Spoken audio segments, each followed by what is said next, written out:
Welcome to Spirit Chat Radio with your host, Jennifer O'Neill, where the focus is to simplify the process of using the spiritual tools and gifts you were born with in a way that fits into your everyday life. Jennifer is a leading expert in the field of spirit communication and has spent the last 20 years as a professional psychic and spiritual teacher, helping people all over the world learn how to develop themselves spiritually through her books, podcasts, and her virtual learning center, Keys to the Spirit World. For the next hour, join Jennifer to discover different tools and techniques that will help you learn how to navigate the spirit world better and empower you on your own spiritual journey. Aloha and welcome to Spirit Chat Radio. Today we have a guest and we're going to be doing something a little bit different today as we get into soul contracts. I'm going to introduce my guest. But I wanted to remind everybody before I get into that tomorrow is the last day for enrollment on my psychic ability class. So if you're interested in enrolling there, you want to go over to www.psychicabilityclass.com and go ahead and put your information in, because it will close tomorrow until fall. So anyhow, let's get into the show today on soul contracts. Geraldine St. Joseph is my guest. She is an expertise in spiritual relationships. Geraldine, welcome. Hello, Jennifer. Aloha, I should say. Yeah. So how are you today? Doing well. It's beautiful here in Pennsylvania. A little bit windy and cooler than normal, but it's gorgeous and feeling good. Well, that's good. It's hot here, I'm sure. It's windy. That's weird. It's like summertime. Yeah. Geraldine, like I said, specializes in spiritual relationships, and I get a lot of questions, and I know she gets a lot of questions about what is really a soul contract. As we get in the first part of the show, we're going to talk about some of the questions that we get a lot. Most everyone's heard about soulmates, twin souls, twin flames, and even past life relationships. But a lot of people don't talk about soul contracts. And that's a subject that I think people really need to understand a little bit better, because you've made a soul contract with not just one person, but several people. So for those of you wondering, what are these soul contracts? A soul contract is an agreement that you make with another soul where you agree to be in each other's life during one of your lifetimes, one or more of your lifetimes, to help one another learn and grow. And you enter into these agreements before you were born. And they can, like I said, they can just be in one lifetime, but they can also be in several lifetimes. So you have all different kinds of soul agreements. And one of the soul agreements, and those ones that I named, are actually soul contracts. So the soulmates, twin souls, twin flames, and past lives. Those are all fall under the category of soul contracts. And we're going to talk a little bit more about that, because I find, and I know that me and Geraldine were talking about this, people get very confused on especially one of the first soul contracts that I want to bring up. And that is a soulmate. I find that everybody is constantly wanting to find their soulmate. They're constantly looking to, that's the thing. That's like what everybody's searching for, is their soulmate. It's the Disney image of the soul, right, of the soulmate that they're looking for. The one and only one person in the whole world who is absolutely perfect for you, and you will live happily ever after. Right, and I think soulmate actually does have a magical feel in some regards. Well, let's talk about what it is. Soulmate is someone you have a soul contract with that helps you to learn and grow. But the difference between a soulmate and some of the other things we're going to talk about is a soulmate contract is generally uplifting. And there's another difference that people don't realize, which I'll let you weigh in on, is people always think that this needs to be a romantic relationship when that is not true at all.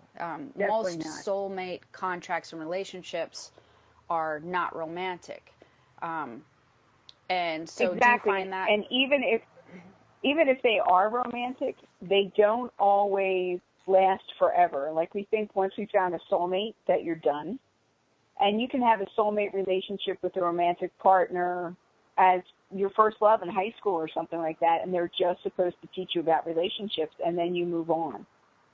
Right. So, and the interesting thing about soulmates is I see this a lot with friends and relatives and acquaintances where they're actually soulmates. They're entered into a soulmate contract. And I think that people overlook what I think is what you call the Disney factor, the cool thing about having a soulmate relationship with even like a grandmother, or they overlook that wonderful, most amazing contract that you found, and the thing that binds you together. It somehow gets, I guess I would say, put aside to, well, where's my soulmate loved one? And as we get into some of these other things, don't you feel like that? Because I feel like it's a distraction when everybody's looking for their soul mate. I feel like that causes them to overlook some of the other really cool relationships in their life, but it also causes them to overlook some really cool love lessons, like you said, where you're supposed to experience and grow from that person, and then potentially create your relationship with somebody in the future. You know what I mean? Yes, and I totally agree with that. It's too idealized. Right. And then, so we're going to get into what is a twin soul. This is another thing you hear often. Again, I feel like all these things, people want to put a romantic tendency onto them, and they're sort of overlooking all these other really cool relationships that they have and made contracts with. So a twin soul, it's really, I'm going to simplify this. It's pretty easy to explain. It's similar to having a regular twin. Only their twin soul is born in the spiritual realm. So it's the same spiritual imprint, same spiritual DNA, but they basically you have a twin. You have a spiritual twin, would be what I'd call it. And more often than not, and me and you were also talking about this earlier, here's the thing, you most often do not incarnate at the same time. Correct. So I think you use the leapfrog analogy. Yes. Do you want to talk a little bit about that? From what I can see is that with your twin soul, one will incarnate and the other will be a guide during that lifetime, and then they leapfrog. So the person who is incarnated the next time will not be incarnated, and the other will be born and have that existence and then have the twin soul as their guide. I have seen it where there's a little bit of crossover, like someone is alive and it's a grandson or a grandchild is their twin soul, like born a short the time grandparent. frame. Yes. Yeah, short time frame. But yeah.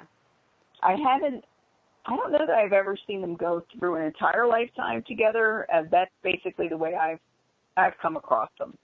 Most twin souls I've come encountered with have been during readings, and they're twin. And it's, and you guys, I feel like, just like having twins, it's like everybody thinks that they have a twin soul somehow. It's not as common as you think. So it's actually, when I do a reading, which is when I've had them come in during a reading, and that's really kind of cool.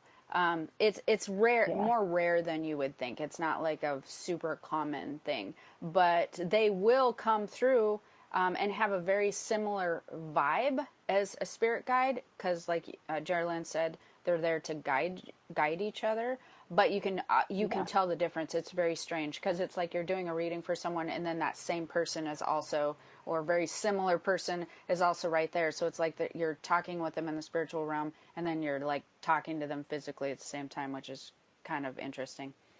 Yes, and if you don't have a lot of discernment, sometimes it can be very confusing for the reader or a medium. Right. So then another one would be twin flame. So that would be another thing that, again, I feel like has a romantic vibe to it, that people really grasp onto.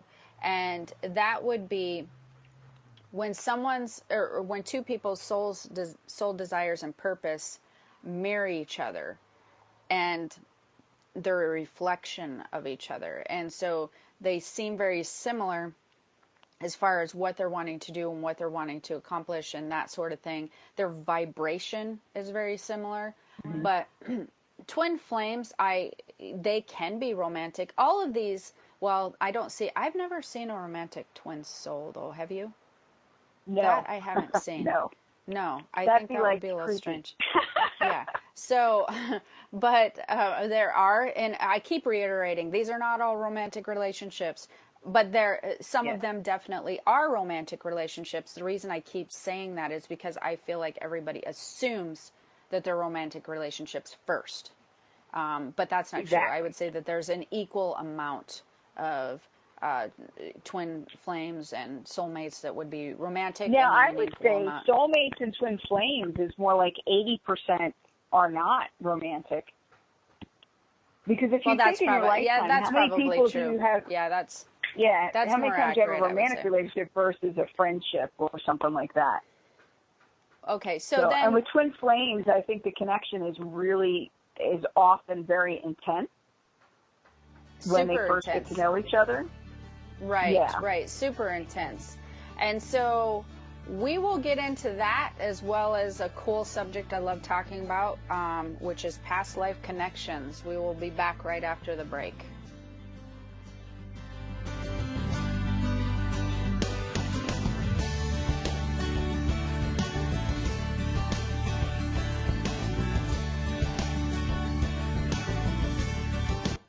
The cutting edge of conscious radio. OMTimes Radio. IOM FM. Change and growth are part of natural life and also part of your spiritual life. Everyone needs support and guidance, especially during life passages. Upgrade yourself with the OMTimes Experts program. With OMTimes Experts, you have access to the best intuitive coaches, spiritual teachers, counselors, astrologists, and oracles. Our team was carefully selected so you can trust. Find out more at experts.omtimes.com. Tune in to The Practical Intuitive, Mind, Body, Spirit for the Real World with me, host Robin Fritz, Mondays at 2 p.m. Pacific, 5 Eastern. I'll cover personal and business intuition, animal communication, mediumship, space clearing, past life regression, shamanic insights, energy healing, soul choice, and more, all to help you tap your own intuitive and healing skills. No ifs, ands, or buts. I am Fidel Nsombo. I was born in a city called Bukavu in the Congo. We were a loving family, and then, boom, everything that I had disappeared in a single day. People think that when you are a refugee and they resettle you to America, and all your problems are done. They don't understand that that's the beginning of everything. I was not born a refugee. I was made one. It's time we welcome refugee families with open arms. Learn more at embracerefugees.org, brought to you by the Ad Council.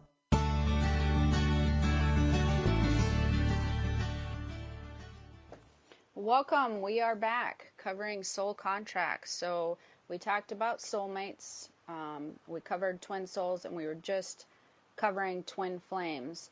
And that would be when two souls come together, their desires and their purpose mirror each other.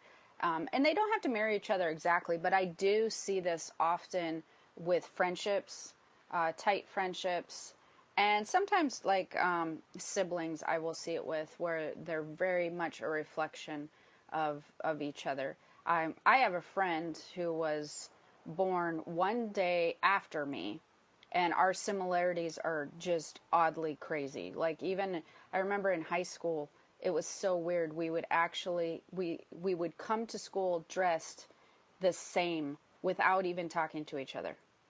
It was very strange. It was so bizarre that we would go buy some of the same like shoes or shirts or whatever, and never even know. We wouldn't be together shopping. We would buy the same thing, show up. And so we started having to have this rule that because we didn't want to be dressed as twins. And oddly enough, her name is Jennifer. We were born one day apart. Wow. Her name is also Jennifer. Yeah, it was very strange. So everyone would call us the Jennifers. Well, anyways, we would have this rule where one of us would wear a jacket that day. And so the next time we would show up in the same thing, then the other one of us would have to wear a jacket that day. Like, that's how often it happened. It was so weird. So that would be a good example. My kids would be another good example of that. Them too, and they were born. You don't have to be born one day apart and have the same name like we did.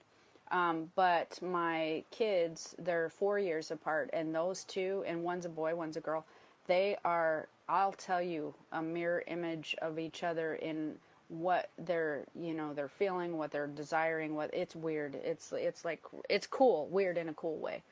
Yeah. But past life connections. Here, I love this topic, but it is the most, I love talking about it because I don't know, I'm very interested. It's so misunderstood. It's incredibly so misunderstood.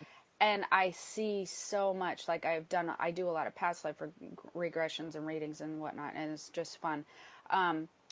Anyways, it is the most common soul contract that you will see. The most common, but the absolute most mistaken as this is my soulmate, this is my twin flame or my twin soul, when actually it's a past life connection or past life relationship.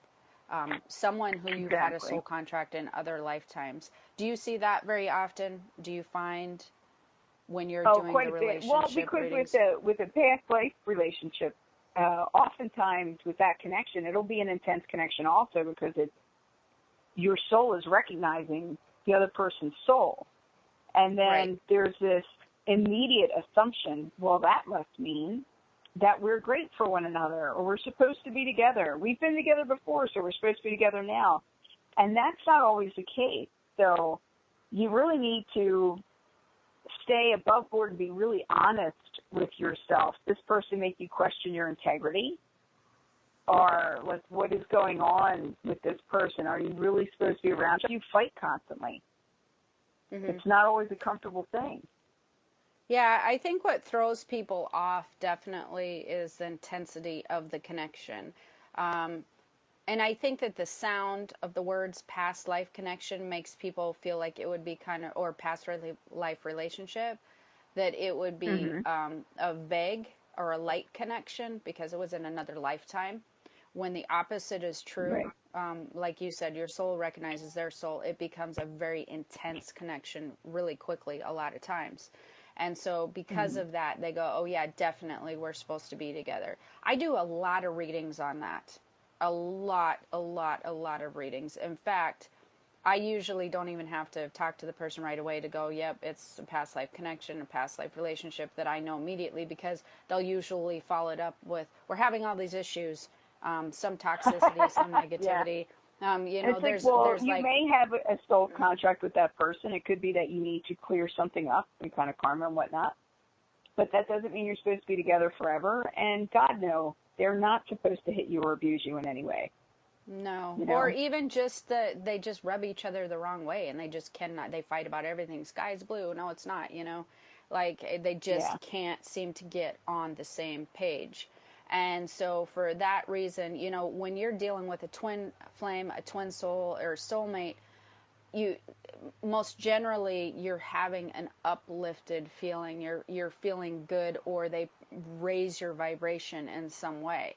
And that's really going to be the main differentiator for those of you who are listening, is when you're talking a soulmate, twin soul, or twin flame, are you feeling uplifted? Do you feel vibrationally better? Do you feel like somehow they propel you forward or make you a better person from the inside out?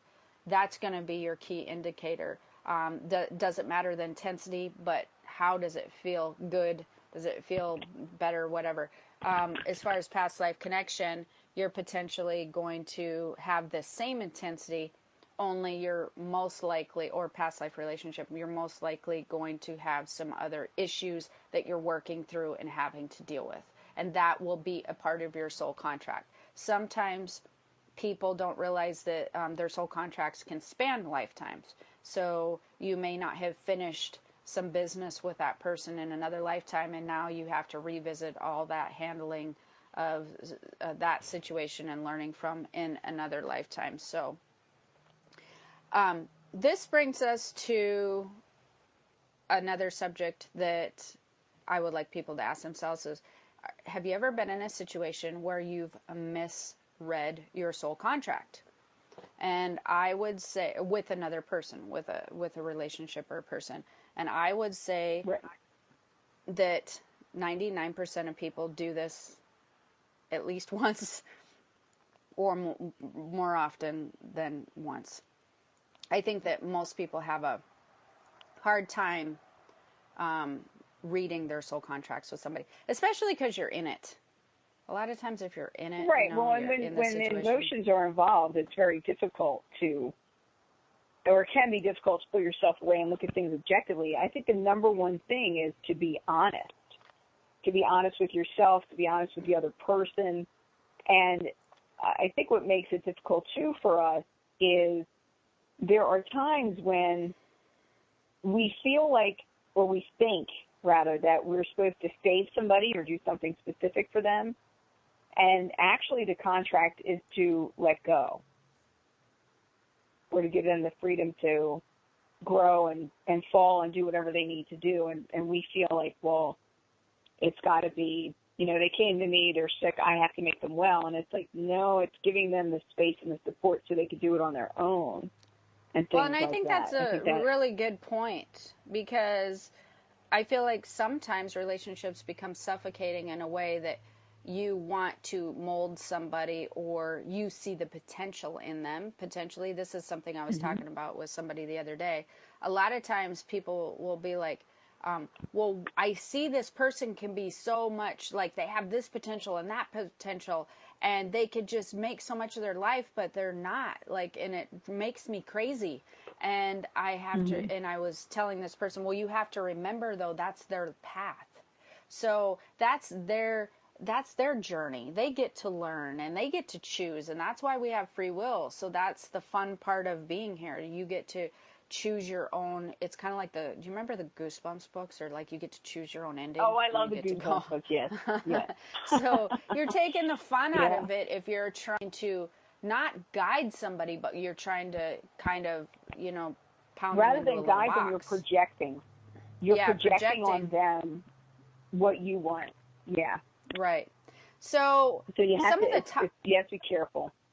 Some of the top mistakes with misreading a soul contract would be not knowing your spiritual body, not being familiar with your spiritual body. That would be a top one, I feel, because you need to know what your spiritual body signs and signals. What you need to be familiar with your spiritual body, and we were talking about this.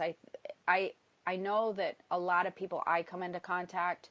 And I talk about this often. Yes, we have the natural ability to go ahead and use our psychic senses and be in tune with our spiritual body, but people assume just because you have the natural ability to do that, you're also going to have the natural knowledge that comes with it, which is, number two, confusing the ability with knowledge. And it takes training to learn how to tap into your spiritual body. Again, if you're interested in the class, that psychicabilityclass.com, that's what I do, is I teach people how to become familiar with it. I teach people how to see the signs and signals and to be more familiar with how it feels, because a lot of people mistake physical signs and symbols or symptoms and different things as something that's actually coming from their intuitive and their spiritual body, and they don't know how to differentiate discernment and awareness. Yeah. Yeah. And I think the two words you're looking for are discernment and awareness. They just don't know. Yeah. They don't know which is which, you know. They forget. I think everybody forgets that they had to be taught, even by watching or just being taught how to eat when they were little, or how to walk. and you forget all the physical things that you've been taught in life, even how to use language. You forget about that. And there's a spiritual language. There's a spiritual language that you learn, and you learn how to work with that spiritual body. But that takes training and knowledge. And if you don't get the proper training and knowledge, people get frustrated, and then they're just like, oh, this is too much work. And then the third one is making assumptions in relationships or a relationship, which that would be a good, how do you feel on the assumptions part, the relationships? The making assumptions in relationships. I actually lost you for a second. Oh, okay. So making assumptions in relationships. You went completely, I was like, uh-oh, but then you came back. The last thing I heard was the third you mistake. Talked about mistake. Okay, would be the third mistake, making assumptions. No, we're talking about making assumptions of a relationship. Oh, okay. So because we had mentioned that. So I thought we were up to making excuses. I'm sorry. No, we haven't got quite there yet. Yeah. All right, we'll just go into the next one. So how to tell if you're misreading your contract. You're going to have two major signs. Excuse me. One is talking yourself into staying in a bad situation. That would be a good sign that you're misreading your contract. And number two would be the making excuses. It just doesn't feel right. So I assume that you find this often when people are talking themselves into staying in a bad situation or making excuses. Well, and again, this happens most often in romantic relationships, but I see it in friendships too, where people entered into the relationship with a soul contract to help each other grow and learn, and then they get past that point and they're supposed to move away from each other a little bit, but they want to hold on to that feeling, so they hold on really tightly. And they start, once you have to make excuses for another person's behavior or for the way they're treating you or for the way you're treating them, and you're questioning your own integrity or it affects your integrity, there's an issue. Yeah. That's all right, big, we're going to head flag. into break, and then we'll pick up right where we left off. Okay.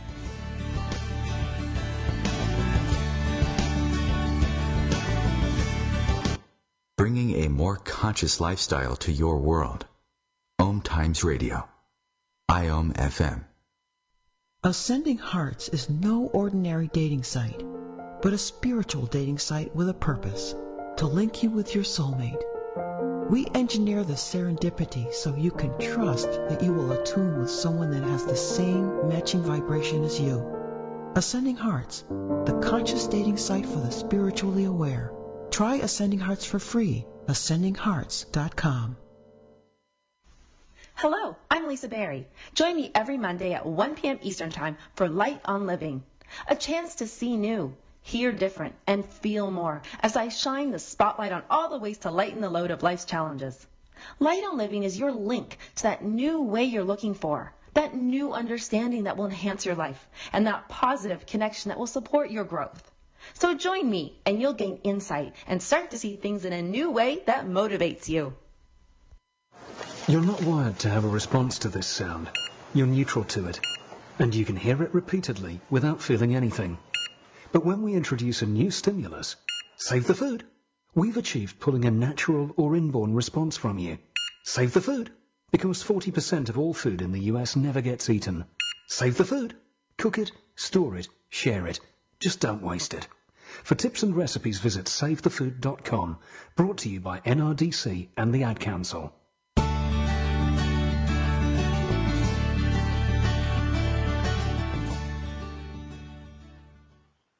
All right, we're back, and we're going to be talking about now, we've talked about, have you misread your soul contract, how to tell if you're misreading your soul contract, what soul contracts are. So now we're going to get into how do you know what to do to fulfill a soul contract. And there's 5 basic things that that will help you understand and to know what to do. Number 1 is to understand what a soul contract is. Obviously, we've covered a lot of that in the show. It's understanding that you have made an agreement with someone before coming down, before being born. You've made an agreement to learn and grow from each other, and that relationship will then vary. So it depends on what type of relationship you have, but understanding what a soul contract is, and you guys have sort of covered that with us. Awareness. The one thing that we didn't say is that there are minor and major soul contracts, that it's not always a do-all, be-all, end-all. It can be real heavy or something that's long, or it can be something simple. Right, that's true. Jennifer? Yeah, that's very, very true. You can, there are minor and major soul contracts, and that is a good part, or good for understanding that. And that gets into awareness as well. So first we're talking understanding what a contract is, and then the second thing would be awareness. That most people, you want to be aware that most people you come into contact with, you do have some sort of contract with. And that's what you were talking about. You have, I think that people think that they just randomly run into some people. Everyone you come into contact with, you have some sort of contract or soul agreement with. And some of those can be minor, which are acquaintances, and they can be very fleeting. They can be a checkout person, like literally at Safeway or something. They could be somebody that you just briefly... Go ahead.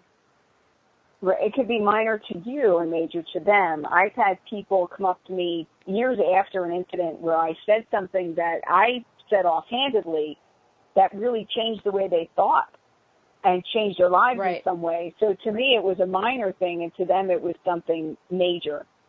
And that's true. That can happen.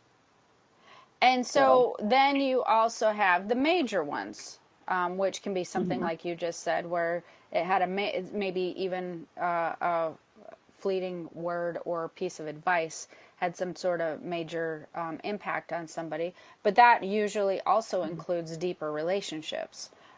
Deeper relationships as far as romantic relationships or friendships or family relationships and that sort of thing. So understanding what a soul contract is, awareness that most people that you come into contact with, you have some sort of contract with, minor and major. Responsibility would be another way to fulfill a soul contract, is taking responsibility, and you were talking about that earlier. You want to explain that a little bit? Well, when I work with clients and we're doing either relationship coaching or even coaching with individuals, the number one thing is you need to take responsibility for your own actions, your own thoughts, your own words, and really take ownership of who you are and what you're doing and how you present in the world. So when you take responsibility for who you are and your part of the interaction, it helps you to fulfill whatever piece you're supposed to fulfill of the contract or of the agreement with other people. Yeah, so it's basically taking responsibility of your role in the relationship is what you're saying. How you are behaving and what type of effect that you have on the relationship might be good, might be not so good, but just owning up to what you're bringing to the table to fulfill that soul contract. Who you are. Yeah. And so another piece of the way to fulfill a soul contract, a piece of the puzzle would be doing the work. And so basically that would be digging a bit deeper to find any real issues that you might be having in a relationship. And you want to talk about that a little bit? Yeah, what is the core of your relationship? What is the core of your interaction? So I like to use the example of a child. When you're in the supermarket, you see the kid pitching a fit because mom just said no. Oftentimes that child is not acting out because the mom said no necessarily. That was a trigger. But the child's either hungry or they're tired, or maybe they're reacting to something else that happened during the day that was very frustrating to them. So getting to the core of the issue as to what is really happening here. We as adults, it's not as simplistic, but we do the same thing. We often react and act out of emotions that are very deep-seated that we're not always conscious of. So we need to become more conscious and aware. And in order to do that, we need to dig deeper and investigate our own feelings and what's happening. And even with our partners, like what is really going on. We're not really fighting about him eating the last of the ice cream out of the refrigerator or the freezer. We're fighting about the lack of respect because he didn't replace it, or that he always leaves me to do everything. There's always something deeper. Mm-hmm. Yeah, or you may even be just picking a fight because you're unhappy with your work situation and where that's headed or something. It doesn't necessarily have to be within the relationship, correct? I would. True. Yeah, it could be even something completely outside that's bothering you, and then you released all that frustration and anger on the person who's closest to you. Right. When I do readings, I definitely find that I notice a lot of people, as far as taking responsibility and doing the work, they pass a lot of responsibility onto their significant other as far as trying to make them happy. Like, they need to do this and I'll be happy. They need to do this and I'll be happy. So they really pass off the responsibility, baton. And then as far as digging deeper and doing the work, I also notice that a lot of times people are using, not consciously, but unconsciously, they use a relationship of any kind. It can be romantic, it can be, a family relationship, friendship, whatever. They use that to cover up some of their own stuff that they're not fulfilling. Willing to deal with. Yeah, they're feeling, or, they have a void. They have a void. They don't feel like they're finding their purpose. They don't feel like they're being fulfilled in some manner. And they use a relationship of some kind to slap a Band-Aid on it, but all the stuff keeps seeping through the Band-Aid. Yeah, as a distraction. Yeah, they use relationship as distraction, or work. People do the same thing with work because it's a socially acceptable way to avoid life in general, is to overwork. Right. Yeah, and so I think that's a natural thing. I think it's getting harder for people to do now as we move into the, the new era. But they definitely, I see this often over and over. And especially, when I see it the most, before we get into the last one here, I see it the most when somebody calls or makes an appointment for a reading and they open with, I want to know if so-and-so is my soulmate. The minute that they say that, I always get a flood of information on that person, and it comes, I almost hardly never hear that out of somebody's mouth if they're not trying to fulfill themselves by somebody else or a relationship.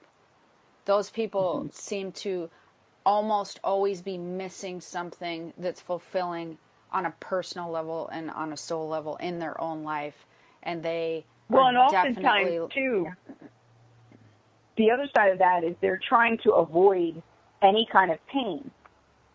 So in a relationship, no matter how good your relationship is, there are going to be moments of pain where there's misunderstanding or you're falling short or they're falling short. That's going to happen. And when somebody is calling, I just met this guy yesterday and I want to know, is this my soulmate? It speaks to their really not wanting to go to dig deep and go inside and do the work. Because when you're uncomfortable with yourself, you constantly have to have somebody else filling that void. Right. Well, and then that leaves us to the last way to fulfill a soul contract would be making adjustments. And so that would be where you would want to make adjustments. Trying to see things from another person's perspective, etc. And I'll let you elaborate on that a little more. So when we do coaching, when I'm doing couples coaching, one of the big things that I try to accomplish is helping the partner see through the other person's eyes. So when there's an issue happening or a perceived issue, one person, and this is where we get back into assumptions. You make assumptions that the person did it on spite or they're doing it to you as opposed to they're just doing something. when you walk into another person's shoes and you change your perspective and you can see where they're coming from and gain greater understanding, it's easier to then create a more fulfilling relationship and to fulfill whatever obligations and contracts and agreements you have with one another. And it's a more joyful way of doing it instead of playing the blame game. Very true. So I'm just going to run through these for people real quickly before we go to break, and then we'll get into a couple things after break. We're going to get into what is it that you do with your clients, and how do you teach them, or what type of system do you work with them. And then for those of you who are single, we're also going to, in looking for a connection, we're going to get into that a little bit more as well. So what to do to fulfill a soul contract, these are super important. You want to understand what a soul contract is, like we talk about on the show, the minors and the majors. You want to understand it all.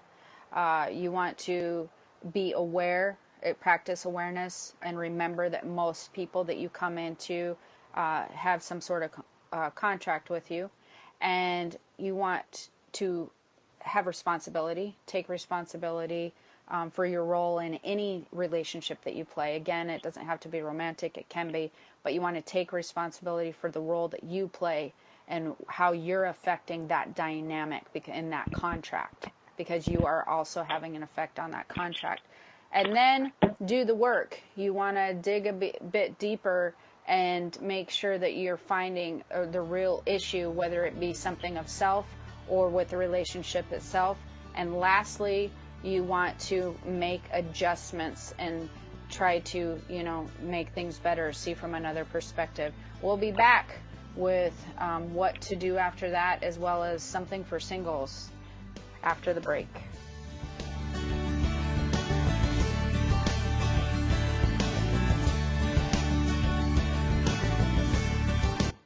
Your conscious connection to a more mindful world. OMTimes Radio. IOM FM. Humanity Healing International is a small nonprofit with a big dream.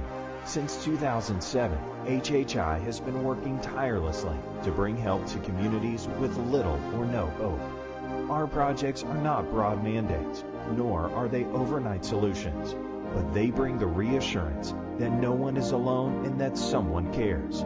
To learn more, please visit humanityhealing.org. Humanity Healing is where your heart is. Hi, I'm Kelly Fox, host and astrologer of The Astrology Show. Each week, I'll give you access to the current transits, which are a valuable tool that provide astrological information to help unlock the potential each of us has. Understanding the stars can help steer us in the right direction to make better informed choices. So if you're wondering what's going to happen in your week ahead, be sure to tune in to The Astrology Show for guidance, Mondays at 9 p.m. Eastern Time. Listen, my life changed because someone was there to get me to use drugs. No one can understand. People think that having someone who will listen makes it better. I need help. I'm listening. I need help. I think that having someone who will listen makes it better. People understand. No one can get me to use drugs. My life changed because someone was there to listen. Go to heretolisten.com for tips and tools to turn addiction around. Brought to you by the Ad Council.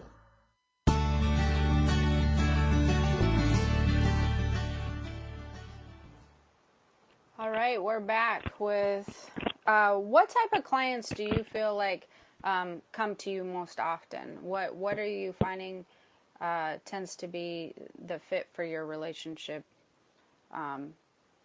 consulting that you do? Well, there's two major types of clients, I guess, or two major issues that I generally deal with. The first is couples. I get a lot of couples, and what is interesting to me is most of the couples who come to me, it is the man in the relationship generally who will bring the couple forward. And one thing that I've noticed is that when a man commit to doing couples coaching, he really wants the relationship to work. There's a high level of commitment there, generally speaking. Not always. Sometimes he just wants to hear that he's right about something, for one, and other things.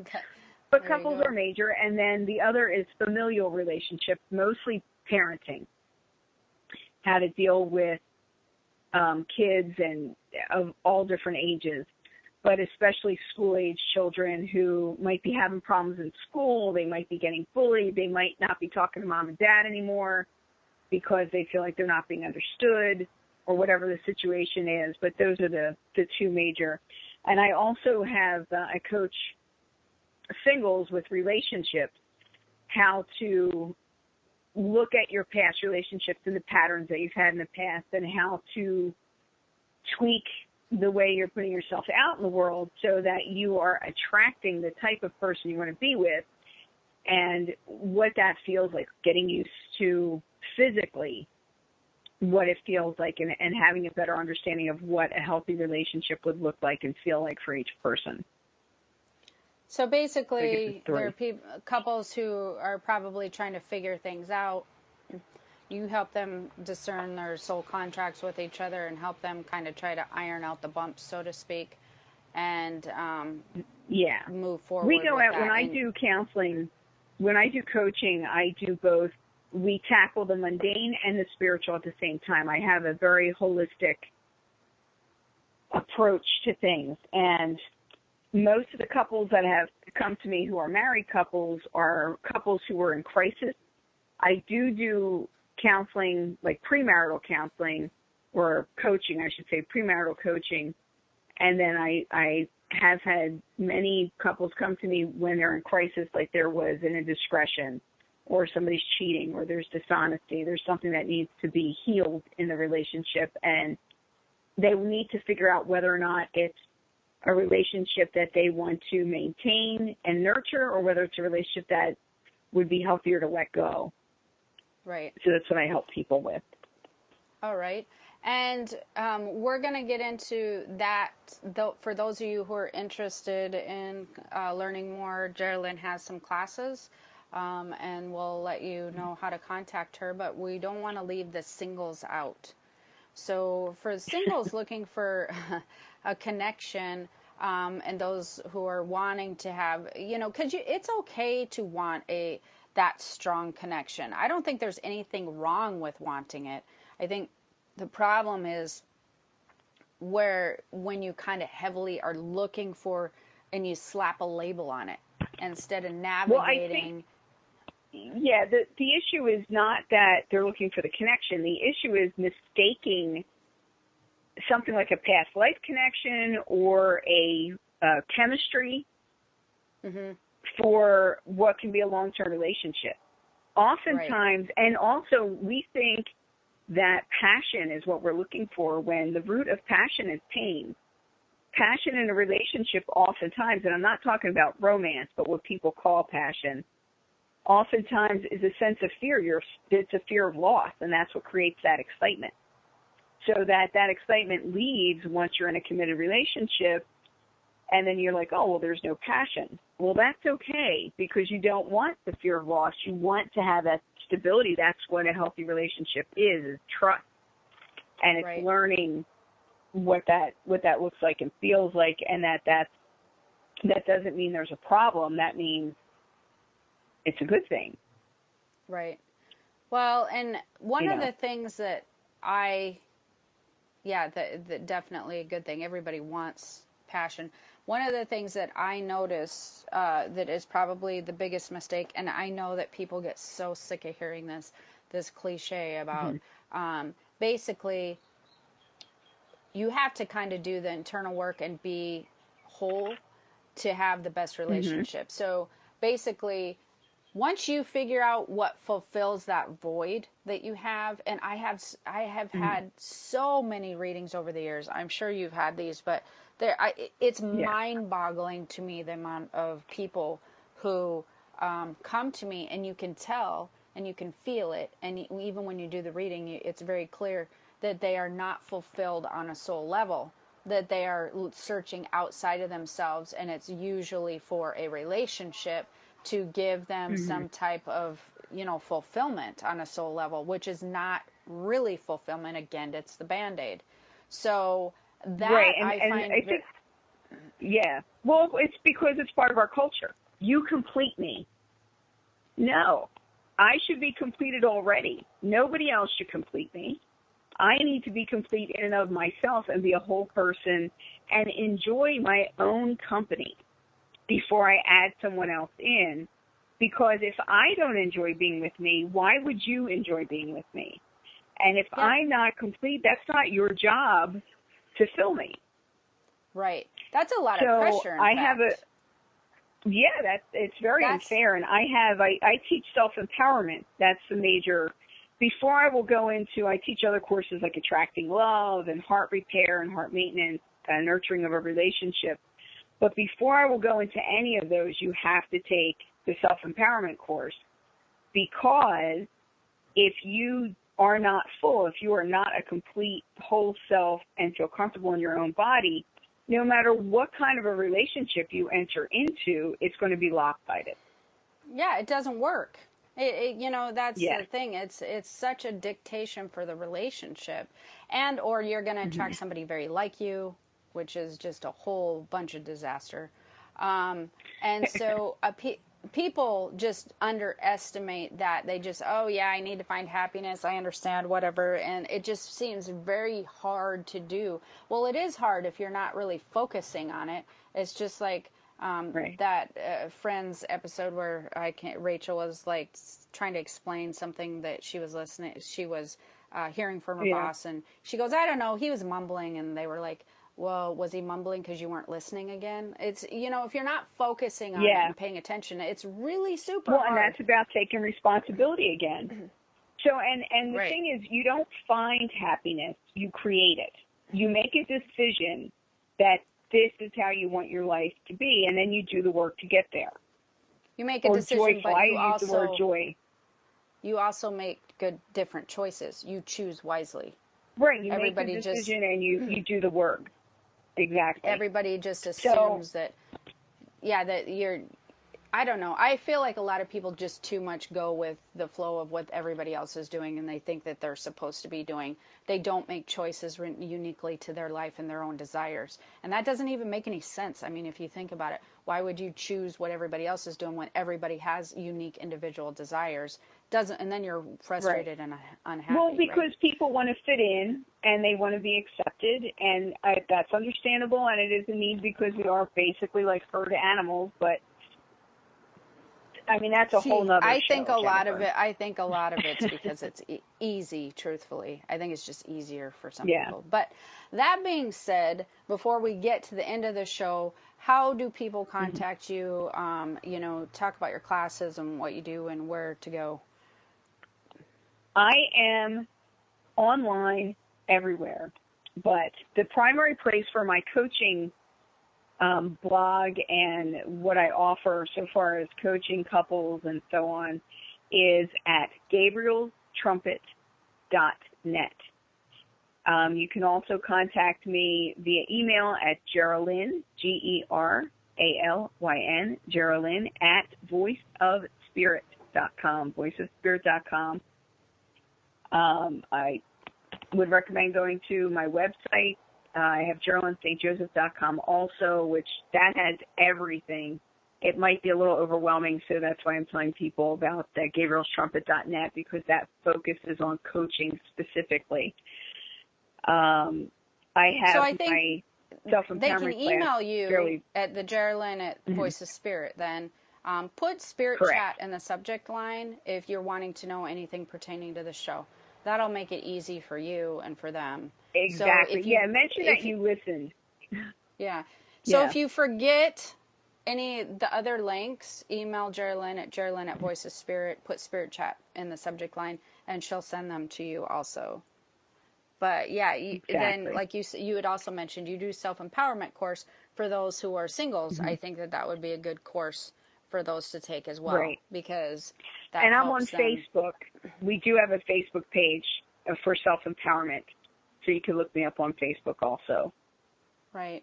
Well, and I want to thank you very much for being a guest on the show today.